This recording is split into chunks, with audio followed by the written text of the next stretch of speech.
All right, cool. That's it for the questions this week. Thanks for leaving them in the comments, y'all. Make sure to leave one at this point or later in the episode when the inspiration hits you.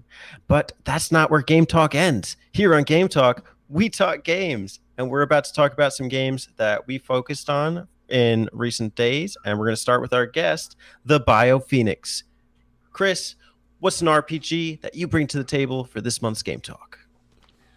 All right. Okay.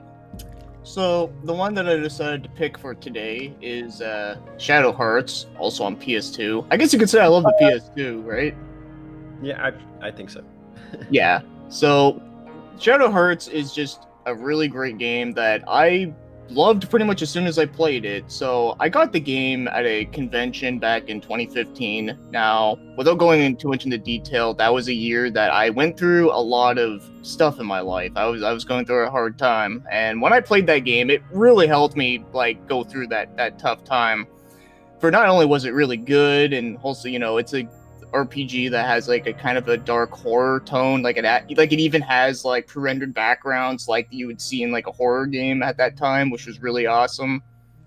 And has a really great battle system where it has like a judgment ring for your attacks. Like you pretty much have to do a mini game just to make an attack, but it's really addicting. Like it feels like you think it would slow the game down, but it really doesn't.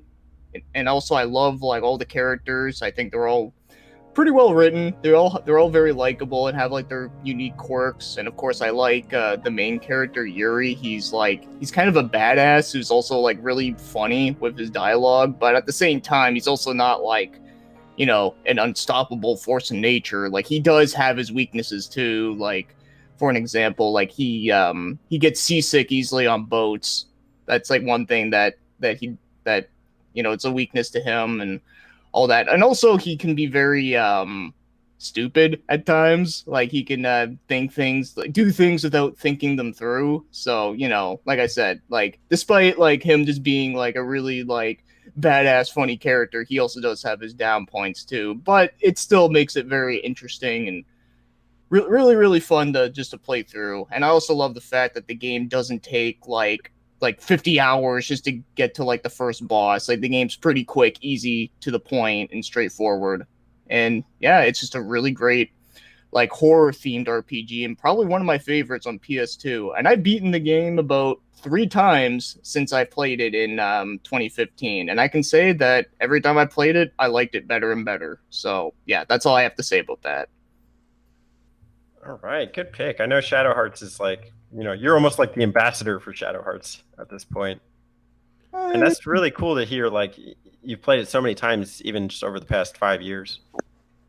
oh yeah. Well, I mean, I've beaten it twice. Like the first time I beat it, I got like 2 endings because there's 2 endings in the game. And I guess one quick thing I can mention is that one thing I thought was interesting is that the ending that continues to the second game is actually takes place after the bad ending, which is very different because most games it's always the good ending. So also kind of makes you think there's like could be a timeline going where like you can have one game go for the good ending, one for the bad ending. Unfortunately, they didn't do that, but would have been cool to see that if they did. Um, could you go into detail about the setting of this game? Because I remember this game coming out and it was super, super different than like a lot of the JRPGs at the time. What, what's like the setting for this game?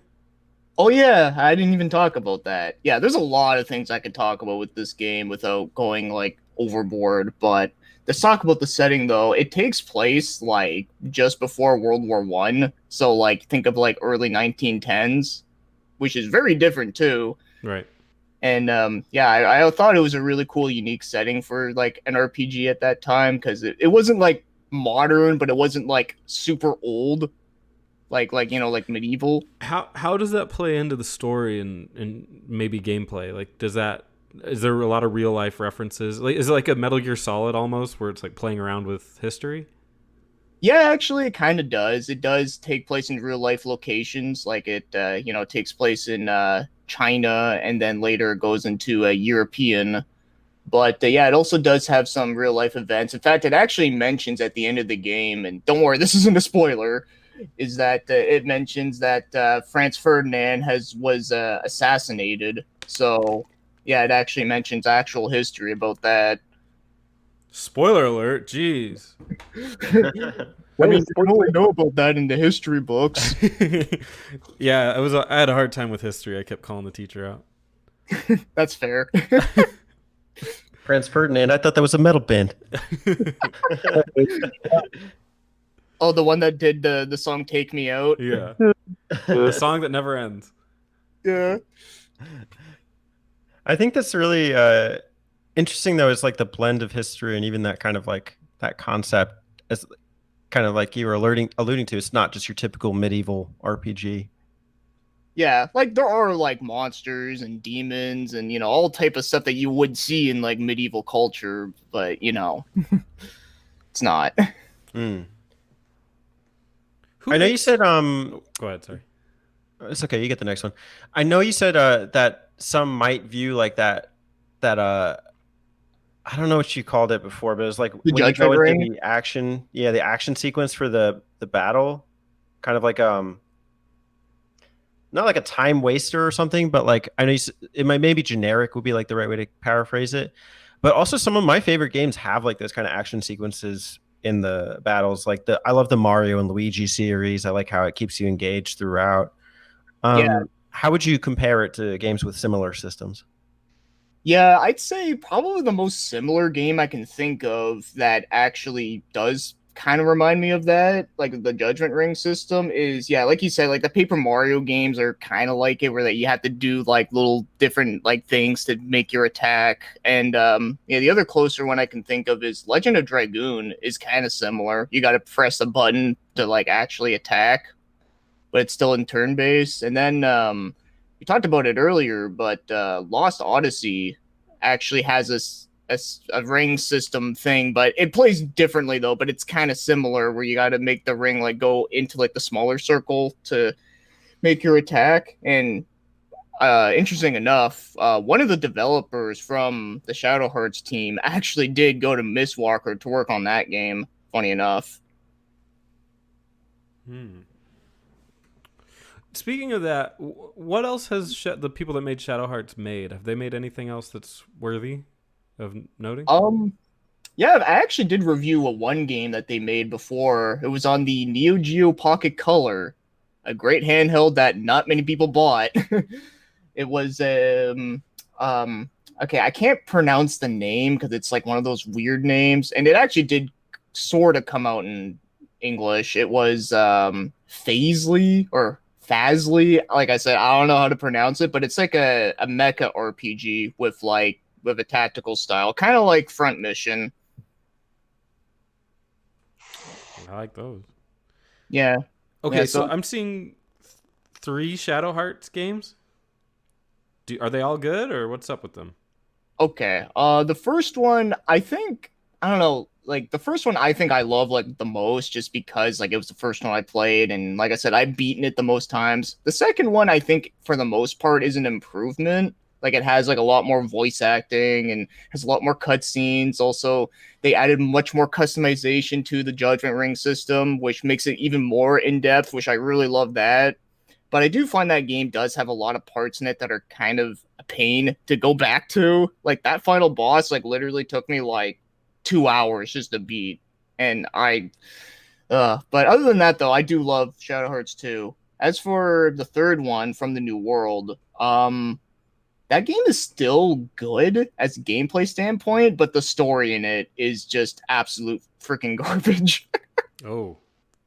Yeah, they kind of pulled a Grandia 3 where like I don't know if you guys have played all the Grandia games or not, but that's another series where like the first 2 games are pretty much beloved by most people, but then the third one is like very mixed with a lot of people because, like the gameplay in it's good too, but it also has a story and tone that's just completely off the wall in a very weird way.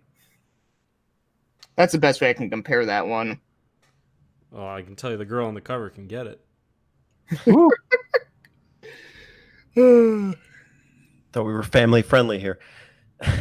I'm totally selfish. I don't like playing games on the PS2. I'm wondering, are there games that are similar that you would recommend, or is this even available in other ways? Unfortunately, because the company is like no longer around, they've been like dissolved like years ago.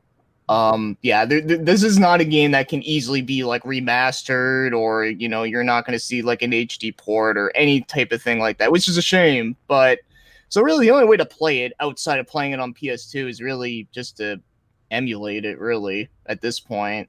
Mm. But if there's like another game that's similar, I mean, I guess the closest thing to it in terms of like its tone would be like Parasite Eve. But even then, that's not even that similar. It just has a similar tone with like it's like a horror themed RPG. Yeah, you don't see a lot of those. No, you really don't. And I wish we did because I do think it's a good mixture. Who'd win a fight? Shadowheart, Shadow of the Colossus, or Shadow the Hedgehog? Oh, I don't know. I mean, Shadow the Hedgehog might have the edge, quote unquote. That's the right answer. Shadow of the Colossus is pretty colossal. The Shadowheart has the heart. So it would be a tie, is what we're trying to say. Any last words for Shadow Hearts? Well, like I said, if you ever do see like a copy of it and it's not like ridiculously overpriced, I would say get it if you can. Like it is a pretty damn good game that I love a whole lot. But if you can't, well, like I said, I mean, you can always just emulate it. Like I said, it's not like you can buy the game brand new at a Walmart, so it's not like they're losing money out of it. So Mm. there is that. But yeah, I love it, and I always like talking about it. Hey y'all, don't forget to subscribe to them button mappers.